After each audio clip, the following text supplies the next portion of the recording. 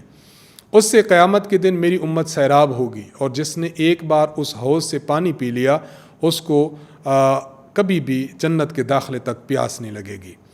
اور بعض لوگ میرے حوض پر ایسے بھی آئیں گے کہ فرشتے ان کو دور دھکیل رہے ہوں گے، تو میں کہوں گا کہ یہ تو میری امت ہے، میرے پاس آنے دو۔ فرشتے کہیں گے کہ یا رسول اللہ آپ نہیں جانتے کہ انہوں نے آپ کے بعد کیا کیا کام نئے دین میں وہ ایجاد کیے۔ تو اس سے ہمیں پتہ چلا کہ نمبر ایک ہمیں حوض کوثر کے پانی کی امید رکھنی چاہیے۔ نمبر دو یہ پتہ چلا کہ جو شخص دین میں نئے نئے مسئلے، دین میں نئی نئی باتیں پیدا کرے گا تو حوض کوثر کے پانی سے محروم رہے گا۔ اللہ تعالی ہمیں حوض کوثر کا پانی عطا فرمائے، ہمیں بدعات اور رسومات سے دور رکھتے ہوئے ہمیں صحیح سالم دین پر عمل پیرا ہونے کی توفیق عطا فرمائے۔ اور تیسری بات بطور خاص یہاں یہ سمجھنی چاہیے، اللہ کے نبی کو اللہ تعالیٰ نے ارشاد فرمایا فَصَلِّ لِرَبِّكَ وَانْحَرْ، کہ ہم نے آپ کو خیر کثیر دی ہے، اب آپ نے کیا کرنا ہے، نماز بھی پڑھیے اور آپ قربانی بھی کیجیے۔ اس سے پتہ چلا کہ اللہ تعالیٰ کی طرف سے جب انعامات کی بارش ہو، اللہ تعالیٰ کی طرف سے جب برکات ہوں انسان پر، اور اللہ کی طرف سے ہم پر توجہات ہوں، تو پھر ہمیں چاہیے کہ ہم شکرانے کے طور پر عبادات کی طرف جائیں۔ اللہ تعالیٰ عنایت کر دیں تو انسان کو حد درجہ شکر ادا کرنا چاہیے۔ قرآن کریم میں ہے لَإِن شَكَرْتُمْ لَأَزِيدَنَّكُمْ، بندہ شکر کرتا ہے تو اللہ تعالیٰ اس شکر پر زیادہ دیتے ہیں، اور اگر وہ ناشکری کرتا ہے تو اللہ فرماتے ہیں ان عذابی لشدید، کہ میرا عذاب بڑا سخت ہے۔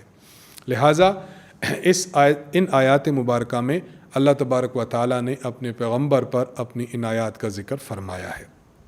نمبر 2 حدیث مبارک، المعجم الکبیر میں امام ابو القاسم طبرانی رحمہ اللہ نے حضرت عمران بن حسین رضی اللہ عنہ سے ایک حدیث نقل کی ہے۔ فرماتے ہیں کہ رسول اللہ صلی اللہ علیہ وسلم نے فرمایا لا طاعۃ لمخلوق فی معصیۃ الخالق، مخلوق کی ایسی اطاعت کرنا، ایسی فرمانبرداری کرنا جائز نہیں جس کے نتیجے میں اللہ تعالیٰ کی نافرمانی لازم آتی ہو۔ میں اپنی ماؤں، بہنوں اور بیٹیوں سے خصوصیت سے یہ بات عرض کروں گا کہ آج ہم یہ تہیہ کر لیں کہ ہم اپنی زندگی میں کوئی ایسا کام کسی کی خوشنودی کے لیے نہ کریں کہ جس سے اللہ تعالیٰ کی ذات ناراض ہو جائے۔ دنیا ناراض ہوتی ہو تو ہونے دی جائے، لیکن خدا تعالیٰ کی ناراضگی کا بوجھ ہم نہیں برداشت کر سکتے۔ خدا کی ناراضگی کا وبال بہت سخت ہے۔ میں اس کی ایک دو مثالیں عرض کرتا ہوں۔ ایک بچی ہے، اس کی والدہ اس کو مجبور کرتی ہے کہ تم نے دوپٹہ نہیں لینا، تم نے باریک کپڑے پہننے ہیں اور بے محابہ محافل میں آ جایا کرو۔ عموماً بعض کا مزاج ایسے ہوتا ہے، تو بچی پر والدہ کی یہ فرما برداری جائز نہیں ہے۔ بچی کو خدا تعالیٰ اور اللہ کے رسول کے فرامین کو سامنے رکھنا چاہیے اور اس طرح کے کاموں پر والدہ صاحبہ کی اطاعت سے گریز کرنا چاہیے۔ ہم بعض مرتبہ ایسا کام کر جاتے ہیں، خامد نے یہ بات کی تھی لہٰذا میں کر ڈالوں، یہ ناجائز ہے۔ بعض مرتبہ ہم سے بھی مسئلے پوچھے جاتے ہیں، خاوند کہتا ہے کہ خاتون سے کہ تم اپنے بال بالکل کٹوا دو، تو کیا میں کر سکتی ہوں یا نہیں؟ ہمارا جواب ان کو یہی ہوتا ہے کہ بالکل ناجائز ہے اور حرام ہے۔ خاوند کی خوشنودی کے لیے ایسا کام کرنا جس سے خدا تعالیٰ کی ذات ناراض ہو جائے، یہ بالکل جائز نہیں ہے۔ خاوند کو بھی چاہیے، اسی طرح بڑی خواتین کو بھی چاہیے کہ بچوں کے متعلق وہ باتیں کریں اور بچوں سے اس کام کا تقاضا کیا جائے کہ جس کام سے خدا تعالیٰ راضی ہو۔ کہیں ایسا نہ ہو کہ اللہ تعالیٰ کی ناراضگی ہم پر ایسی ظاہر ہو جائے کہ ہم دنیا اور آخرت میں خسارے اور نقصان والے بن جائیں۔ اس لیے ہمیں تمام کاموں میں خدا تعالیٰ کی رضامندی کو اور اللہ کی خوشنودی ہی کو سامنے رکھنا چاہیے۔ دنیا کی خوشنودی اور دنیا کو خوش کرنا عارضی ہے، دائمی اور باقی ذات اللہ تعالیٰ ہی کی ہے، اس لیے اسی کی خوشی کو ملحوظ رکھنا چاہیے۔ نمبر 3، عظمت انبیاء اور عظمت علوم انبیاء۔ انبیاء علیہ السلام کی عظمت اور انبیاء علیہ السلام کو جو اللہ کی جانب سے علم عطا کیے، ان کی عظمت کے بارے میں ہم مسلمانوں کا عقیدہ کیا ہونا چاہیے؟ استاذ محترم لکھتے ہیں، کائنات کی تمام مخلوقات میں سب سے اعلیٰ مرتبہ اور مقام حضرات انبیاء علیہ السلام کا ہے، اور انبیاء علیہ السلام میں سے بعض سے افضل ہیں، اور حضور اکرم صلی اللہ علیہ وسلم تمام انبیاء سے اعلیٰ، افضل اور تمام انبیاء علیہ السلام کے سردار ہیں۔ ایز اے مسلم ہمیں یہ عقیدہ رکھنا چاہیے۔ نمبر 2، ہر نبی اپنے زمانے میں شریعت مطہرہ کا سب سے بڑا عالم ہوتا ہے، اور ہر نبی کو لوازم نبوت علوم سارے کے سارے عطا ہوتے ہیں۔ کیا مطلب؟ نبی جس امت کی طرف بھیجا جاتا ہے تو پیغمبر کو جن جن علوم کی ضرورت ہوتی ہے اللہ تعالیٰ وہ تمام علوم اپنے انبیاء کو عطا فرماتے ہیں۔ اور حضور اکرم صلی اللہ علیہ وسلم چونکہ اولین اور آخرین کے نبی ہیں، اس لیے حضور اکرم صلی اللہ علیہ وسلم کو اولین و آخرین کے اور تمام مخلوقات سے زیادہ علوم عطا کیے گئے ہیں۔ ایز اے مسلم ہمیں انبیاء اور انبیاء کے علوم کے متعلق یہ عقائد رکھنے چاہیے۔ نمبر 4، آج کے مسائل۔ کل ہم نے آپ کے سامنے جو بات کی تھی مینسس کے متعلق خواتین کے، تو آج اس کے بقیہ احکامات ہیں، تو اس کو بہت زیادہ توجہ کے ساتھ سماعت فرمائیں۔ نمبر 1، پہلی بات تو یہ سمجھ لی جائے کہ اگر کسی کو پریگننسی ہے تو پریگننسی کے دوران جو بلیڈنگ ہوتی ہے، یہ بلیڈنگ نفاس اور حیض نہ کہلائے گا بلکہ اسے استحاضہ کہیں گے۔ اگر کسی کی ابھی ڈیلیوری نہیں ہوئی تو ڈیلیوری سے پہلے جو خون آتا ہے تو اس کو بھی ہم استحاضہ کا خون کہیں گے، اس کو ہم نفاس کا خون نہیں کہیں گے۔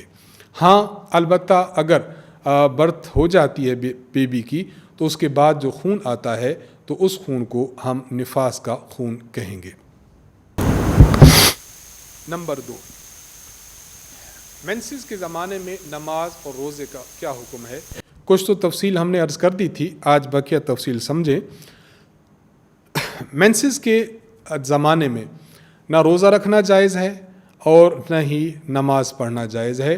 نماز پڑھنا معاف ہے، اور ایسی معاف ہے کہ جب عورت پاک ہو جائے گی تو پاکی کے بعد بھی نماز کی قضا اس کی ذمہ نہیں ہے۔ البتہ روزہ رکھنا اب جائز نہیں، لیکن جب پاک ہو جائے گی تو پاکی کے بعد جتنے روزے اس نے چھوڑ دیے ہیں ان کی قضا کرنا اور ان کو رکھنا اس کے ذمہ واجب ہے۔ نماز کے دوران یا روزہ کے دوران اگر کسی خاتون کو مینسز آنا شروع ہوئے تو اس کا کیا حکم ہے؟ اس مسئلے کو بھی بڑی اچھی طریقے سے سمجھیں۔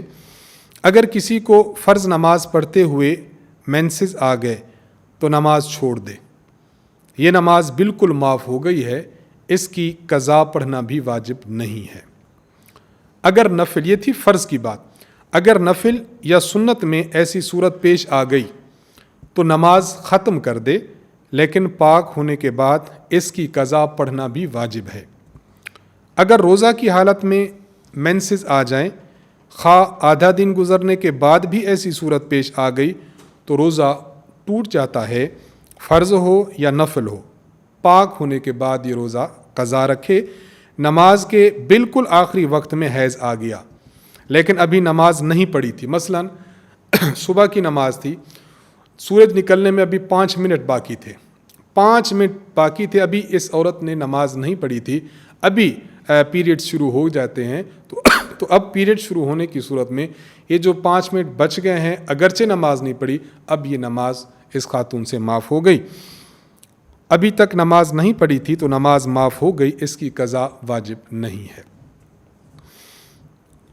نمبر 3، مینسز کے زمانہ میں میاں بیوی کا خاص تعلق یعنی صحبت کرنا یہ تو جائز نہیں ہے، اور یہ بھی کہ عورت کی ناف سے لے کر گھٹنے تک کا جسم مرد کے عضو سے بغیر حائل کے مس نہ ہو۔ مطلب اگر خاوند اور بیوی ہیں تو ناف سے لے کر گھٹنے تک خاوند کے لیے بغیر کسی کپڑے کے جسم لگانا یہ ناجائز ہے، یہ بالکل حرام ہے، ایسا نہیں۔ ہاں اگر وہ کپڑا وغیرہ اوڑھ لیں تو پھر یہ باتیں درست ہیں۔ اس کے علاوہ باقی باتیں مثلا کھانا ہے، پینا ہے، لیٹنا ہے، یہ بالکل درست ہے۔ بعض لوگ ان ایام میں عورت کے ہاتھ کا کھانا نہیں کھاتے، یہ بالکل غلط ہے، اس کے ہاتھ کا کھانا کھایا جا سکتا ہے، اس کے ساتھ سویا جا سکتا ہے، بات کی جا سکتی ہے۔ تو صرف اور صرف میاں بیوی والا خاص تعلق قائم کرنا جائز نہیں ہے، اور ساتھ ساتھ ناف سے لے کر گھٹنے تک بغیر کپڑے کے جسم لگانا بھی جائز نہیں ہے۔ اس کو بہت اچھی طریقے سے سمجھنا چاہیے۔ نمبر 2، کسی کی عادت 5 دن یا 9 دن ہے، اب عادت کے مطابق خون بند ہو گیا تو ایسی صورت میں جب تک غسل نہ کرے خاوند کا اس عورت سے صحبت کرنا درست نہیں ہے۔ اگر غسل نہ کیا ہو، خون بند ہونے کے بعد ایک نماز کا وقت گزر جائے کہ ایک نماز کی قضا اس کے ذمہ واجب ہو جائے، تب تو صحبت درست ہے، اس سے پہلے درست نہیں۔ اگر عادت 5 دن کی ہے یا یوں سمجھے، اگر عادت 5 دن کی تھی اور خون 4 دن آ کر بند ہو گیا تو ایسی صورت میں غسل کر کے نماز پڑھنا واجب ہے، لیکن جب تک 5 دن پورے نہ ہو جائیں صحبت کرنا درست نہیں ہے، کیونکہ اندیشہ ہے کہ خون پھر نہ آ جائے۔ نمبر 3، اگر 1-2 دن خون آ کر بند ہو گیا تو غسل کرنا واجب نہیں ہے، وضو کر کے نماز پڑھے۔ یہ 1-2 دن کی بات ہے، 3 دن ہو جائیں تو وہ پھر ہم مینسز میں شمار کریں گے، اس کو بڑے اچھے طریقے سے سمجھیں۔ وضو کر کے نماز پڑھے لیکن ابھی تعلق قائم کرنا درست نہیں ہے۔ اگر 15 دن سے پہلے دوبارہ آ جائے تو سمجھا جائے گا کہ وہ حیض کا زمانہ تھا، اب عادت دیکھ کر جتنے دن حیض کے ہوں وہ نکال کر باقی دن کی نمازیں قضا کرے، اور اگر 15 دن گزر گئے اور خون نہیں آیا تو وہ 1-2 دن جو شروع کے تھے وہ استحاضہ کے سمجھے جائیں، اور جو نمازیں ان دنوں میں چھوڑی تھیں ان کی قضا کی جائے۔ یہاں بطور خاص اہمیت کے ساتھ اس مسئلہ کو سمجھا جائے کہ بعض مرتبہ نماز کا بالکل اینڈ ہوتا ہے، بالکل آخری وقت ہوتا ہے کہ خاتون کے مینسز ختم ہو جاتے ہیں، اب اس کے لیے کیا حکم ہے، نماز کا کیا حکم ہے، روزے کا، یہ اہم حکم ہے۔ اس کے متعلق 5 اہم مسئلے ہیں، ان کو بڑے غور سے سمجھیں، اور جو ہم بات عرض کر رہے ہیں جب یہ ختم ہوگا سبق تو اس کے بعد اس کو بار بار آپ ریپیٹ کر کے سنتے رہیے تاکہ یہ مسائل ازبر ہو جائیں۔ نمبر 1، اگر حیض بالکل نماز کے آخری وقت میں بند ہوا تو دیکھا جائے گا کہ اگر 10 دن سے کم آیا اور ایسے وقت بند ہوا کہ وقت بالکل تنگ ہے کہ جلدی اور پھرتی سے غسل کر کے فرائض ادا کر کے یعنی غسل کے فرائض ادا کر کے اتنا وقت باقی رہتا ہے کہ جس میں صرف ایک مرتبہ اللہ اکبر کہہ کر نیت باندھ سکتی ہے، اس سے زیادہ کچھ نہیں پڑھ سکتی، تب بھی نماز اس پر واجب ہو گئی، قضا پڑھنا پڑے گی۔ مطلب یہ کہ اتنا وقت بھی اگر کسی خاتون کو مل جاتا ہے تو نماز، کیونکہ وقت تو اینڈ ہو جائے گا، اس کے بعد اس نماز کی قضا اس کے ذمہ ہے، ضرور کرے۔ مسئلہ نمبر 2، اگر پورے 10 دن ہوں، یہ تو تھا اس سے کم، اگر پورے 10 دن ہوں اور صرف اللہ اکبر کہہ سکتی ہو تو بھی نماز اس کے ذمہ واجب ہے۔ نمبر 3، اگر رمضان شریف میں رات کو پاک ہوئی تو ایسی صورت میں اگر پورے 10 دن تک حیض آیا ہو اور ایسے وقت میں پاک ہوئی کہ صرف اللہ اکبر بھی نہیں کہہ سکتی کہ سحری کا وقت ختم ہو گیا، تب بھی صبح کو روزہ واجب ہے، اس کو چاہیے کہ نیت کرے اور صبح کو غسل کر لے۔ نمبر 4، اگر 10 دن سے کم حیض آیا اور ایسے وقت پاک ہوئی کہ صرف فرائض غسل ادا کر کے غسل تو کر لے گی لیکن روزہ کا وقت ختم ہونے سے پہلے اللہ اکبر نہیں کہہ سکتی، تب بھی روزہ اس کے ذمہ واجب ہو جائے گا۔ اگر غسل نہ کیا ہو تو چاہیے کہ نیت کر لے اور بعد میں غسل کر لے، روزہ بھر اس کے ذمہ ہے، اس کی نیت کرنی چاہیے۔ نمبر 5، اگر 10 دن سے کم آیا اور ایسے وقت بند ہوا کہ پھرتی سے غسل کرنے کا بھی وقت نہیں ہے تو روزہ رکھنا جائز نہیں ہے، سارا دن روزہ داروں کی طرح رہے اور پھر اس کے بعد اس کی قضا کرے۔ یہ 5 اہم مسائل ہیں، تو خواتین کو چونکہ ان سے زیادہ واسطہ پڑتا ہے، شرعی مسائل کے لیے بار بار اس کو سننا، بار بار اس کو پڑھنا اور بار بار آپس میں مذاکرہ کرنا ضروری ہے تاکہ مسائل ازبر ہو جائیں اور شریعت پر عمل کرتے ہوئے کسی قسم کی پریشانی نہ ہو۔ نمبر 5، آج کی دعا۔ آج کی دعا ہے کہ جب انسان کھانا شروع کرے یا کھانے کے شروع میں بسم اللہ پڑھنا بھول جائے تو پھر اب کیا کرے، اس کے لیے 2 دعائیں سمجھ لی جائیں۔ جب انسان کھانا شروع کرے تو یہ دعا پڑھے، بسم اللہ الرحمن الرحیم، اور اگر یہ پڑھنا بھول جائے، کھانے کے دوران اس کو یاد آئے تو پھر یہ پڑھے بسم اللہ اولہ و آخرہ۔ اس طرح اللہ تبارک و تعالی کھانے میں برکت عطا فرمائیں گے اور اس کھانے کو جزو بدن بنائیں گے۔ یہ اللہ تعالیٰ کا شکر بھی ہے کہ ہم اللہ تعالیٰ کا رزق کھاتے ہوئے خدا کا نام لیتے ہیں، اور حدیث مبارک میں اور قرآن کریم کی آیت میں ہے لئن شکرتم لازیدنکم، میرا شکر کرو گے تو میں زیادہ دوں گا۔ تو شکر کرتے ہوئے اللہ تعالیٰ کے رزق کو کھائیں گے تو انشاءاللہ اللہ تعالیٰ اس میں خیر اور برکت فرمائیں گے۔ آج کی اس دعا کے ساتھ صراط مستقیم کورس سبق نمبر 13 ختم ہوتا ہے۔ وآخر دعوانا الحمدللہ۔